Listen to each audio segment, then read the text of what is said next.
जय श्री सीताराम भक्तगणों। आज मास पारायण का 6वां दिन है।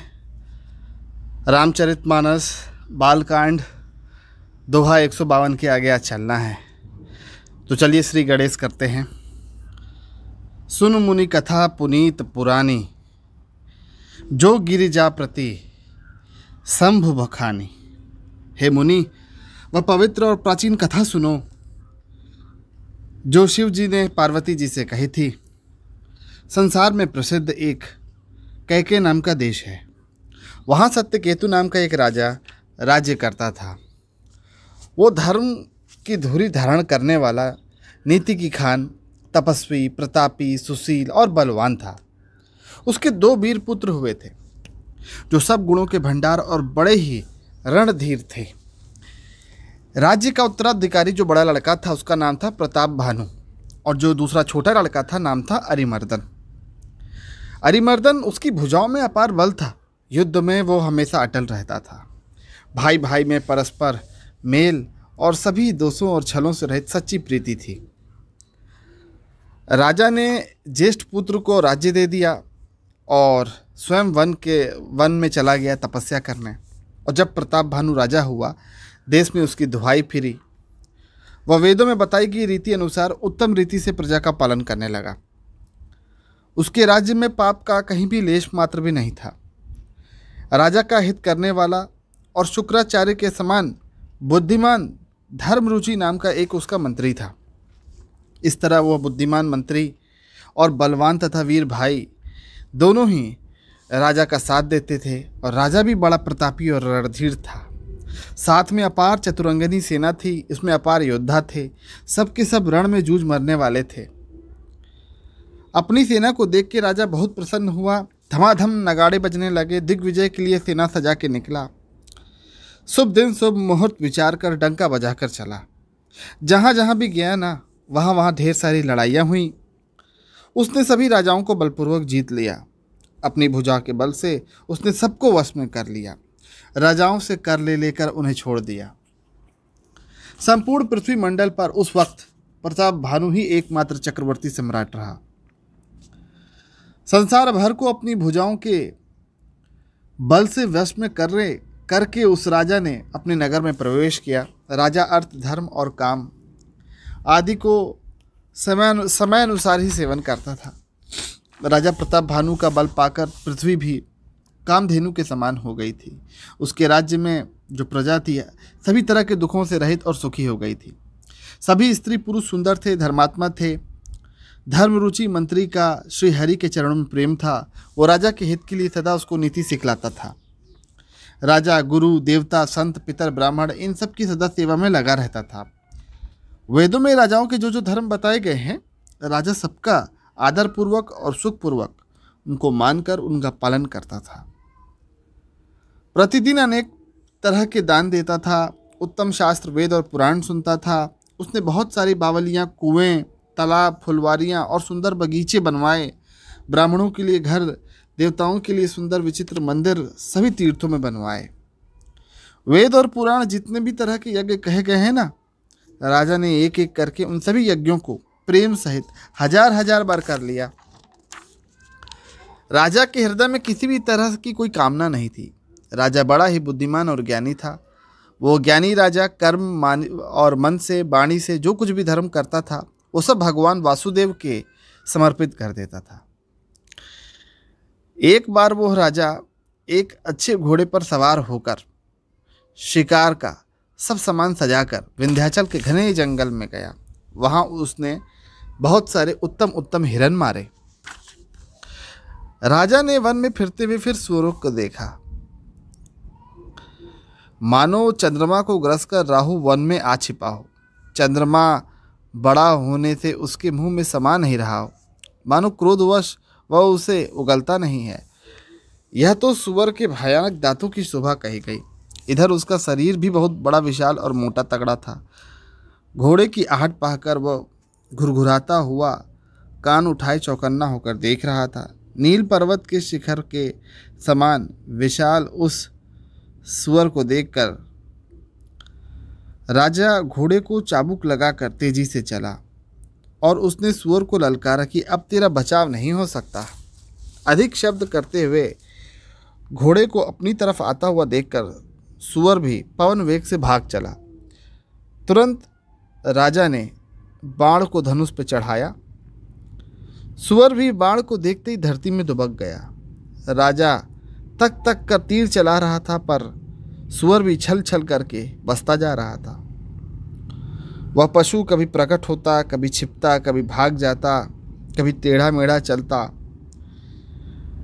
राजा भी क्रोध के कारण उसके पीछे पीछे चल रहा था। सूअर बहुत दूर ऐसे घने जंगल में चला गया जहां पर हाथी घोड़े नहीं जा सकते थे। राजा बिल्कुल अकेला था और वन भी बहुत बड़ा था। फिर भी राजा ने उस पशु का पीछा नहीं छोड़ा। राजा को बड़ा धैर्यवान देखकर सूअर भागकर पहाड़ की एक गहरी गुफा में जाकर घुस गया। उसमें जाना कठिन देखकर राजा को भी बहुत पछतावा हुआ और वहां से लौटना पड़ा। उस घोर वन में वो रास्ता भी भूल गया। बहुत परिश्रम करने पर वो बहुत थक गया। घोड़े समेत भूख प्यास से व्याकुल होकर राजा नदी तालाब खोजता खोजता पानी बिना बेहाल हो गया। वन में फिरते फिरते उसने एक आश्रम देखा। वहाँ कपट से मुनि का भेष बनाए एक राजा रहता था, जिसका देश राजा प्रताप भानु ने छीन लिया था और वो फिर सेना छोड़कर युद्ध से भाग गया था। प्रताप भानु समय जानकर और अपना कुछ समय अनुमान कर उसके मन में बड़ी ग्लानि हुई। इससे वह न तो घर ही जा पाया और न अभिमानी होने के कारण राजा प्रताप भानु से मिला है। दरिद्र की भांति मन में ही क्रोध मानकर वह राजा तपस्वी के वेश में वन में रहता था। इधर राजा प्रताप भानु भी उसी के पास चला गया। वो जो दूसरा राजा था जिसने ऋषि का रूप बनाया था, उसने इनको तुरंत पहचान लिया कि ये प्रताप भानु है, पर राजा प्यासा होने के कारण व्याकुलता में उसे पहचान नहीं पाया। सुंदर भेष देख के राजा ने उसे महामुनि समझा और घोड़े से उतरकर उसे प्रणाम किया, परंतु बड़ा चतुर होने के कारण उस राजा ने उसे अपना नाम नहीं बतलाया। राजा को प्यासा देखकर उसने सरोवर दिखला दिया। हर्षित होकर राजा ने घोड़े सहित उसमें स्नान किया, जलपान किया। सारी थकावट मिट गई, राजा सुखी हो गया। तब तपस्वी उसे अपने आश्रम में ले गया और सूर्यास्त का समय जानकर राजा को उसने बैठने के लिए आसन दिया। फिर वह तपस्वी कोमल वाणी से बोला, तुम कौन हो सुंदर युवक? तुम जीवन की परवाह न करके इस वन में अकेले अकेले क्यों फिर रहे हो? तुम्हारे तो चक्रवर्ती राजा के लक्षण देख के मुझे बड़ी दया आ रही है। राजा ने कहा, हे मुनीश्वर सुनिए, मेरा नाम है प्रताप भानु और मैं प्रताप भानु नहीं बल्कि उसका मंत्री हूँ। यहाँ पर भक्तगणों थोड़ा पढ़ने में मुझसे मिस्टेक हो गई, मैं फिर से इसे पढ़ता हूँ। राजा ने कहा, हे मुनीश्वर सुनिए, प्रताप भानु नाम का एक राजा है, मैं उसका मंत्री हूँ और शिकार के लिए फिरते हुए मैं राह भूल गया हूँ। बड़े भाग्य से यहाँ पर आकर मैंने आपके चरण के दर्शन पाए हैं। हमें आपका दर्शन दुर्लभ था, हमें जान पड़ता है कुछ भला होने वाला है। मुनि ने कहा, हे तात, अंधेरा हो गया है, तुम्हारा नगर यहाँ से 70 योजन की दूरी पर है। हे सुजान सुनो, घोर अंधेरी रात है और ये जंगल बड़ा घना है, रास्ता भी अच्छा नहीं है। ऐसा जानकर आज तुम यहीं ठहर जाओ, सुबह होगा फिर चले जाना। तुलसीदास जी कहते हैं, जैसी होनहार होती है वैसी ही सहायता मिलती है। या तो वह आप ही उसके पास चली आती है या उसको वहाँ ले जाती है। हे नाथ, बहुत अच्छा। ऐसा कह के उनकी आज्ञा सिर चढ़ाकर घोड़े को वृक्ष से बांध के राजा वहीं बैठ गया। राजा ने उसकी बहुत तरह से प्रशंसा की, उसके चरणों की वंदना की और अपने भाग्य की सराहना की। फिर सुंदर कोमल वाणी से बोला, हे प्रभु, आपको पिता जानकर मैं ढिठाई करता हूँ। हे मुनीश्वर, मुझे अपना पुत्र और सेवक जानकर आप अपना नाम विस्तार से बताइए। राजा ने उसको नहीं पहचाना, पर वह तो राजा को पहचानता था। राजा तो शुद्ध हृदय था और वह कपट करने में चतुर था। एक तो वैरी, ऊपर से क्षत्रिय जाति का, और फिर राजा। वह छल बल से अपना काम बनाना जानता था। वह शत्रु अपने राज्य सुख को समझ करके दुखी था। उसकी छाती आंवे की तरह भीतर ही भीतर सुलग रही थी। राजा के सरल वचन कान से सुनकर अपने वैर को याद करके वह हृदय में हर्षित हुआ। वह कपट में डुबोकर बड़ी युक्ति के साथ कोमल वाणी से बोला, अब हमारा नाम भिखारी है, क्योंकि हम निर्धन और अनिकेत हैं, यानी हमारे घर द्वार नहीं है। राजा ने कहा, जो आपके सदृश विज्ञान के निधान और सर्वथा अभिमान रहित होते हैं, वे अपने स्वरूप को सदा छिपाए रहते हैं, क्योंकि कुवेश बनाने पर भी कुवेश बना के रहने में ही सबका सब तरह से कल्याण होता है। इसी से तो संत और वेद पुकार पुकार कर कहते हैं कि परम अकिंचन भगवान को प्रिय होते हैं। आप सरीखे निर्धन भिखारी और गृहहीनों को देख के ब्रह्मा और शिव जी को भी संदेह हो जाता है कि ये वास्तव में संत हैं या भिखारी। आप जो हों सो हों, मैं आपके चरणों को नमस्कार करता हूँ स्वामी, आप मुझ पर कृपा कीजिए। अपने ऊपर राजा की स्वाभाविक प्रीति और अपने विषय में उसका अत्यधिक विश्वास देखकर सब प्रकार से राजा को अपने वश में करके अधिक स्नेह दिखलाता हुआ वह कपट तपस्वी बोला, राजन सुनो, मैं तुमसे सत्य कहता हूँ, मुझे यहाँ रहते हुए बहुत समय बीत गया है। अब तक ना तो मुझे कोई मिला और ना मैं ही अपने आप को किसी पर प्रकट करता हूँ, क्योंकि लोक में प्रतिष्ठा अग्नि के समान है जो तप रूपी वन को भस्म कर डालती है। तुलसीदास जी कहते हैं कि सुंदर वेश देखकर मूढ़ नहीं चतुर मनुष्य भी धोखा खा जाते हैं।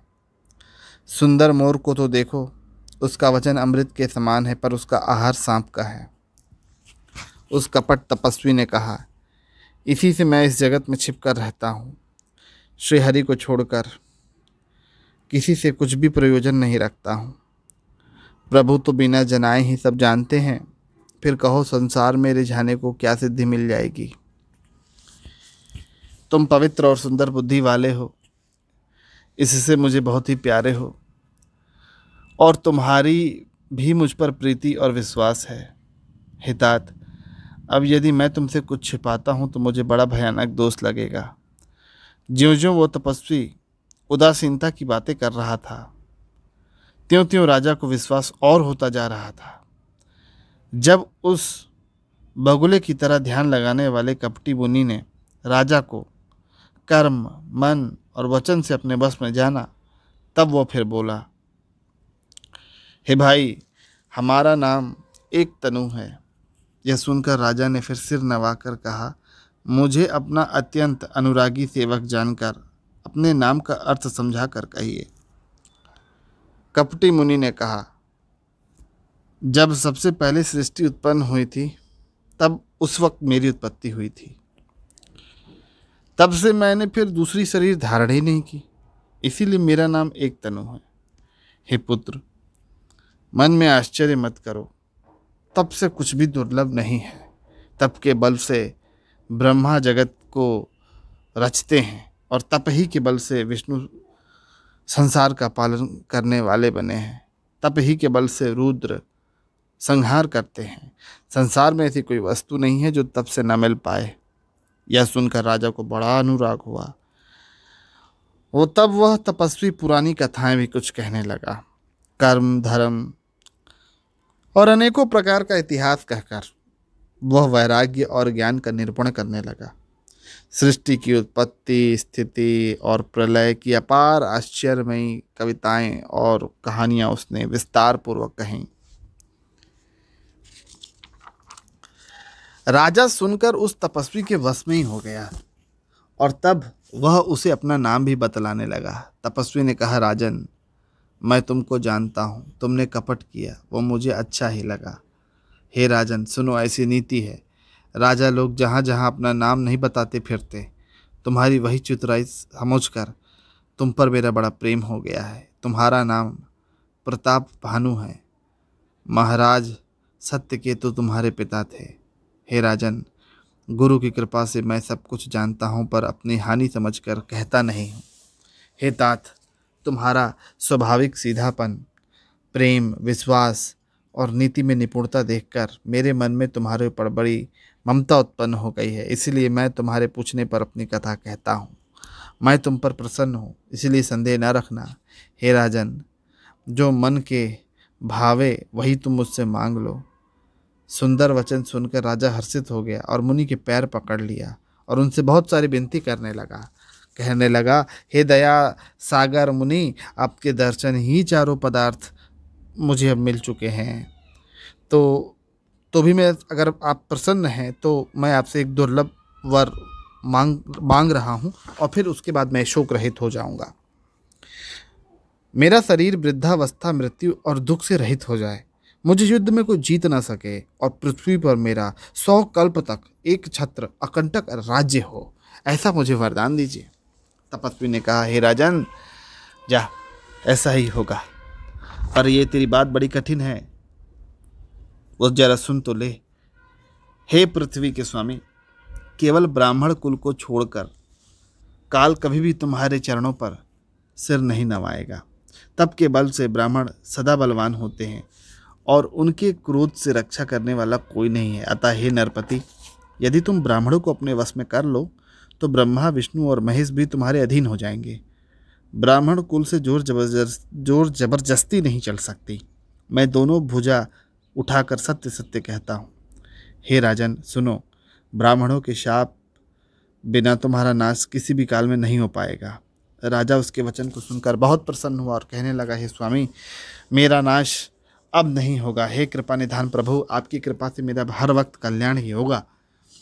एवमस्तु, ऐसा ही हो, कह के वह कुटिल कपटी मुनि फिर बोला, तुम मेरे मिलने तथा अपने राह भूल जाने की बात किसी से मत कहना। अगर कह दोगे तो यह सब असत्य हो जाएगा। हे राजन, मैं तुमको इसीलिए मना कर रहा हूँ क्योंकि इस प्रसंग को कहने से तुम्हारी बड़ी हानि होगी। छठे कान में यह बात पढ़ते ही तुम्हारा नाश हो जाएगा। मेरा वचन सत्य जानना। हे प्रताप भानु सुनो, इस बात के प्रकट होने से अथवा ब्राह्मणों के श्राप से तुम्हारा नाश होगा और किसी उपाय से, चाहे ब्रह्मा और शंकर भी क्यों न क्रोध करें, तुम्हारी मृत्यु नहीं हो सकती। राजा ने मुनि के चरण पकड़ लिए और कहा, हे स्वामी, सत्य ही है। ब्राह्मण और गुरु के क्रोध करने से कहिए कौन रक्षा कर सकता है। यदि ब्रह्मा भी क्रोध करे तो गुरु बचा लेते हैं, पर अगर गुरु ही क्रोध कर जाएं तो फिर जगत में कौन बचाएगा। यदि मैं आपके कथन के अनुसार नहीं चलूँगा तो मेरा नाश हो जाएगा। मुझे इसमें चिंता नहीं है। मेरा मन तो प्रभु बस एक ही बात से डर रहा है कि ब्राह्मणों का श्राप बड़ा भयानक होता है। वे ब्राह्मण किस प्रकार हम मेरे वश में हो सकते हैं, कृपा करके बताइए। हे दीन दयालु, आपको छोड़कर मैं किसी को अपना हितैषी नहीं देख रहा। तब उस कपट रूपी तपस्वी ने कहा, हे राजन सुनो, संसार में उपाय तो बहुत हैं, पर वे बड़े कष्ट साध्य हैं और इस पर भी सिद्ध हो या न हो इसमें कोई निश्चय नहीं है। पर एक बड़ा आसान उपाय बताता हूँ, पर उसमें एक कठिनता है। हे राजन, वह युक्ति तो मेरे हाथ में है, पर मेरा जाना तुम्हारे नगर में नहीं हो पाएगा। जब से पैदा हुआ हूँ आज तक मैं किसी के घर अथवा गांव नहीं गया हूँ, परंतु यदि नहीं जाता हूँ तो तुम्हारा काम बिगड़ जाता है। आज यह बड़ा असमंजस आन पड़ा है। यह सुनकर राजा कोमल वाणी से बोला, हे नाथ, वेदों में ऐसी रीति कही गई है कि बड़े लोग छोटे लोगों पर स्नेह करते हैं। पर्वत अपने सिर पर सदा घास धारण किए रहते हैं, अगाध समुद्र अपने मस्तक पर फेन धारण किए रहता है और धरती अपने सिर पर हमेशा धूल धारण की रहती है। ऐसा कह के राजा ने मुनि के चरण पकड़ लिए और कहा, हे स्वामी, कृपा कीजिए, आप तो संत हैं, दीन दयालु हैं। हे प्रभु, मेरे लिए इतना तो कष्ट सह लीजिए। राजा को अपने अधीन जानकर कपट में प्रवीण वो तपस्वी बोला, हे राजन सुनो, मैं तुमसे सत्य कह रहा हूँ, जगत में अब कुछ भी दुर्लभ नहीं है। मैं तुम्हारा काम अवश्य कर दूंगा। तुम मन, बाड़ी और शरीर से मेरे भक्त हो, पर योग, युक्ति, तप और मंत्र का प्रभाव तभी फलीभूत होता है जब वो छिपा कर किए जाएं। हे नरपति, मैं यदि रसोई बनाऊं और तुम उसे परोसो और मुझे कोई जानने न पावे तो उस अन्न को जो जो खाएगा सो तुम्हारा आज्ञाकारी बन जाएगा। यही नहीं, उन भोजन करने वालों के घर भी जो जो कोई भोजन करेगा, हे राजन सुनो, वह भी तुम्हारे अधीन हो जाएंगे। हे राजन, जाकर ऐसा उपाय करो और वर्ष भर भोजन करने का संकल्प कर लो। नित्य नए 1,00,000 ब्राह्मणों को कुटुंब सहित निमंत्रण भिजवाओ। मैं तुम्हारे संकल्प तक प्रतिदिन मैं भोजन बना के दिया करूँगा। हे राजन, इस प्रकार बहुत ही थोड़े परिश्रम से सब ब्राह्मण तुम्हारे वश में हो जाएंगे। ब्राह्मण हवन, यज्ञ और सेवा पूजा करेंगे और उस प्रसंग से देवता भी अपने आप वश में हो जाएंगे। मैं एक और पहचान तुमको बता देता हूँ कि मैं इस रूप में कभी नहीं आऊँगा। हे राजन, मैं अपनी माया से तुम्हारे पुरोहित को हर लाऊंगा, तब के बल से उसे अपने समान बनाकर 1 वर्ष तक यहीं रखूँगा। और हे राजन सुनो, मैं उसी का रूप बनाकर सब प्रकार से तुम्हारा काम सिद्ध करूँगा। हे राजन, रात बहुत बीत गई है, अब जाओ सो जाओ। आज से तीसरे दिन मुझसे तुम्हारी भेंट होगी, तब के बल से मैं घोड़े सहित तुमको सोते में ही घर पहुँचवा दूँगा। मैं वहीं वेश बनाकर आऊँगा पुरोहित का। जब एकांत में तुमको बुलाकर सब कथा सुनाऊँगा, तब तो मुझे पहचान लेना। राजा ने आज्ञा मान के शयन किया। वह कपट ज्ञानी आसन पर बैठा। राजा थका था, उसे बड़ी गहरी नींद आ गई, पर वह कपटी कैसे सोता, उसे तो बहुत चिंता हो रही थी। उसी समय वहाँ कालकेतु राक्षस आया, जिसने सुअर बनकर राजा को भटकाया था। वह तपस्वी राजा का बड़ा मित्र था और खूब छल प्रपंच जानता था। उसके 100 पुत्र और 10 भाई थे, जो बड़े ही दुष्ट, किसी के जीते न जाते थे, देवताओं को दुख देने वाले थे। ब्राह्मणों, संतों और देवताओं को दुखी देखकर राजा ने उन सबको पहले ही युद्ध में मार डाला था। उस दुष्ट ने पिछला वैर याद करके तपस्वी राजा से मिलकर सलाह, विचार और षड्यंत्र किया। जिस प्रकार शत्रु का नाश हो, ऐसा उपाय किया। भावी वर्ष राजा कुछ भी समझ नहीं पाया। तेजस्वी शत्रु अकेला भी हो तो उसे छोटा नहीं समझना चाहिए। जिसका सिर मात्र बचा था, वह राहु भी आज तक सूर्य और चंद्रमा को दुख देता है। तपस्वी राजा अपने मित्र को देख प्रसन्न होकर मिला और सुखी हुआ। उसने मित्र को सब कथा बताई। तब राक्षस आनंदित होकर बोला, हे राजन सुनो, जब तुमने मेरे कहने के अनुसार इतना काम कर लिया है तो मैं शत्रु को काबू में कर ही लूँगा, ऐसा समझ लो। तुम अब चिंता और त्याग छोड़ दो।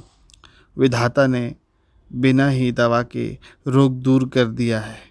कुल सहित शत्रु को जड़ मूल से उखाड़ कर बहाकर चौथे दिन मैं अब तुमसे मिलूँगा। इस प्रकार तपस्वी राजा को खूब दिलासा देकर वह महामायावी और अत्यंत क्रोधी राक्षस चला। उसने प्रताप भानु राजा को घोड़े सहित क्षण भर में घर पहुंचा दिया। राजा को रानी के पास सुलाकर घोड़े को अच्छी तरह घुड़साल में फिर बांध दिया। फिर वह राजा के पुरोहित को उठा ले गया और माया से उसकी बुद्धि को भ्रम में डालकर उसने उसे पहाड़ की खोह में ला के रख दिया। वह आप पुरोहित का रूप बनाकर उसकी सुंदर सेज पे जाके लेट गया। राजा सवेरा होने से पहले ही जाग गया और अपना घर देखकर उसने बड़ा ही आश्चर्य माना। मन में मुनि की महिमा का अनुमान करके वह धीरे से उठा, जिससे रानी न जान पावे। फिर उसी घोड़े पर चढ़कर वह वन को गया। नगर के किसी भी स्त्री पुरुष ने उसे नहीं जाना। दोपहर बीत जाने पर राजा आया। घर घर उत्सव होने लगे, बधवा बजने लगा। जब राजा ने पुरोहित को देखा, तब उसी कार्य का स्मरण करके आश्चर्य से देखने लगा। राजा को 3 दिन युग के समान बीते। उसकी बुद्धि कपटी मुनि के चरणों में लगी रही। निश्चित समय जानकर पुरोहित आया और राजा के साथ की हुई गुप्त सलाह के अनुसार उसने सब विचार उसे समझाकर कह दिए। संकेत अनुसार गुरु को पहचान कर राजा प्रसन्न हुआ। भ्रमवश उसे थोड़ा भी होश न रहा कि यह तापस मुनि है या कालकेतु राक्षस। उसने तुरंत ही 1,00,000 उत्तम ब्राह्मणों को कुटुंब सहित निमंत्रण दे दिया। पुरोहित ने 6 रस और 4 प्रकार के भोजन, जैसा कि वेदों में वर्णित है, बनाया। उसने मायामयी रसोई तैयार की। इतने व्यंजन बनाए कि जिसे कोई गिन नहीं सकता। अनेक प्रकार के पशुओं का मांस पकाया और उसमें उस दुष्ट ने ब्राह्मणों का मांस मिला दिया। सब ब्राह्मणों को भोजन के लिए बुलाया और चरण धो धोकर आदर सहित बैठाया। ज्यों ही राजा परोसने लगा, उसी काल के कृत आकाशवाणी हुई कि हे ब्राह्मणों, उठ उठकर अपने घर जाओ, यह अन्न मत खाओ, इसके खाने में बड़ी हानि है। रसोई में ब्राह्मणों का मांस बना है। विश्वास मानकर सब ब्राह्मण उठ खड़े हुए। राजा व्याकुल हो गया, परंतु उसकी बुद्धि मुंह में भूली हुई थी। होनहार बस उसके मुख से एक भी बात नहीं निकली। तब ब्राह्मण क्रोध सहित बोल उठे। उन्होंने कुछ भी सोचा और विचारा नहीं और कहा, अरे मूर्ख राजा, तू जानकर परिवार सहित राक्षस बन जा। अरे नीच क्षत्रिय, तूने तो परिवार सहित ब्राह्मणों को बुलाकर उन्हें नष्ट करना चाहा था। ईश्वर ने हमारे धर्म की रक्षा की, अब तू भी अपने परिवार सहित नष्ट हो जाएगा। 1 वर्ष के भीतर ही तेरा सर्वनाश हो जाएगा। तेरे कुल में कोई भी पानी देने वाला नहीं बचेगा। श्राप सुनकर राजा भय के मारे अत्यंत व्याकुल हो गया। फिर सुंदर आकाशवाणी फिर हुई, हे ब्राह्मणों, तुमने विचार कर श्राप नहीं दिया। राजा ने कुछ भी अपराध नहीं किया था। आकाशवाणी सुनकर सब ब्राह्मण चकित हो गए। तब राजा वहां गया जहां भोजन बना था। देखा तो वहां न भोजन था, न रसोइया ही था। तब राजा मन में अपार चिंता करते हुए लौटा। उसने ब्राह्मणों को सब वृत्तांत सुनाया और बड़ा ही भयभीत और व्याकुल होकर वह पृथ्वी पर गिर पड़ा। हे राजन, यद्यपि तुम्हारा दोष नहीं है तो भी होनहार अब नहीं मिट सकता। ब्राह्मणों का शाप बहुत ही भयानक होता है और किसी तरह नहीं टल सकता। ऐसा कहकर सब ब्राह्मण वहां से चले गए। नगर वासियों ने जब यह समाचार पाया तो वे चिंता करने लगे और विधाता को दोष देने लगे, जिसने हंस बनाते बनाते कौवा बना दिया। ऐसे पुण्यात्मा राजा को जिसे देवता बनाना चाहिए था, एक राक्षस बना दिया। पुरोहितों को उनके घर पहुंचाकर असुर ने तपस्वी को खबर कर दी। उस दुष्ट ने जहां तहां पत्र भेज दिए, जिससे सारे वैरी राजा इकट्ठा हो गए और सेना सजाकर चढ़ दौड़े। उन्होंने डंका बजाकर नगर को घेर लिया। नित्य प्रति अनेक तरह की लड़ाइयाँ होने लगी। वे सब के सब योद्धा शूरवीरों की करनी करके रण में जूझ मरे। राजा भी भाई सहित मारा गया। सत्यकेतु के कुल में अब कोई नहीं बचा। ब्राह्मणों का शाप झूठा कैसे हो सकता था। शत्रु को जीतकर नगर को फिर से बसाकर राजा विजय और यश पाकर अपने अपने नगर को चले गए। याज्ञवल्क्य जी कहते हैं, भरद्वाज सुनो, विधाता जब जिसके विपरीत हो जाते हैं तब उसके लिए धूल भी सुमेरु पर्वत के समान हो जाता है और पिता यमराज के जैसे, और सत्ती और रस्सी सांप के जैसे हो जाती है। हे मुनि सुनो, समय पाकर वही राजा परिवार सहित रावण नामक राक्षस बना। उसके 10 सिर और 20 भुजाएं हुई। वो बहुत ही प्रचंड सूरवीर था। अरिमर्दन नाम का जो उसका छोटा भाई था, वह बल के धाम कुंभकर्ण नाम का हुआ, और उसका जो मंत्री था जिसका नाम धर्मरुचि था, वो रावण का सौतेला भाई विभीषण बना। सारा जगत ये जानता है वह विष्णु भक्त ज्ञान विज्ञान का भंडार था। जो राजा के पुत्र और सेवक थे वे भी सब बड़े बड़े भयानक राक्षस में बदल गए। वे सब अनेकों जाति के मनमाना रूप धारण कर सकने वाले दुष्ट, कुटिल, भयंकर, विवेक रहित, निर्दयी, हिंसक, पापी और संसार को दुख देने वाले बने। उसका वर्णन नहीं हो सकता।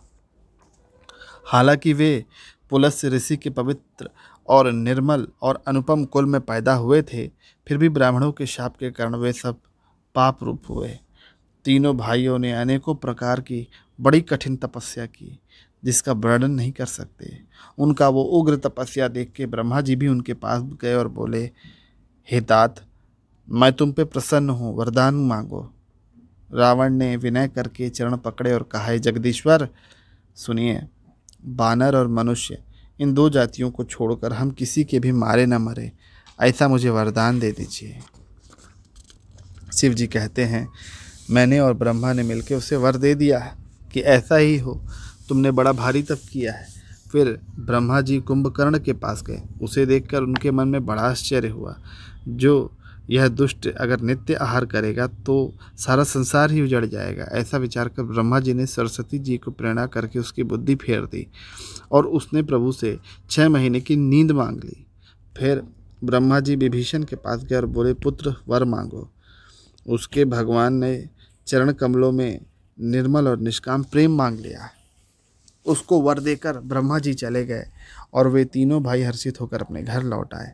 मैं दानव की मंदोदरी नाम की एक कन्या थी जो बहुत सुंदर थी और स्त्रियों में शिरोमणि थी। मैंने उसे लाकर रावण को दे दिया और उसने जान लिया कि यह राक्षसों का राजा होगा। अच्छी स्त्री पाकर रावण भी बहुत प्रसन्न हो गया। फिर उसने जाकर दोनों भाइयों का विवाह कर दिया। समुद्र के बीच में त्रिकूट नामक पर्वत पर ब्रह्मा का बनाया हुआ एक बड़ा भारी किला था। महान मायावी और निपुण कारीगर मैं दानव ने उसको रचा। उसमें मड़ियों से जड़े हुए सोने के अनगिनत महल बनाए। जैसे नागकुल के रहने की भोगावतीपुरी है और इंद्र में रहने की स्वर्गलोक यानी अमरावतीपुरी है, उससे भी अधिक सुंदर और बांका वह दुर्ग था। जगत में उसका नाम प्रसिद्ध हुआ लंका। उसे चारों ओर से समुद्र की बहुत सारी गहरी खाई खोद दी गई। उस दुर्ग के मड़ियों से जड़ा हुआ सोने का मजबूत परकोटा है। उसकी कारीगरी का वर्णन नहीं किया जा सकता। भगवान की प्रेरणा से जिस कल्प में जो राक्षस का राजा होता है, वही शूर प्रतापी अतुलित बलवान अपनी सेना सहित उस पुरी में बसता है। पहले भी वहाँ बड़े बड़े योद्धा और राक्षस रहते थे। देवताओं ने उन सबको युद्ध में मार डाला था। अब इंद्र की प्रेरणा से वहाँ कुबेर के 1 करोड़ रक्षक रहते हैं। रावण को कहीं ऐसी खबर मिली, तब उसने सेना सजाकर किले को जा घेरा। उस बड़े विकट योद्धा और उसकी बड़ी सेना को देखकर यक्ष अपने प्राण लेकर भाग गया।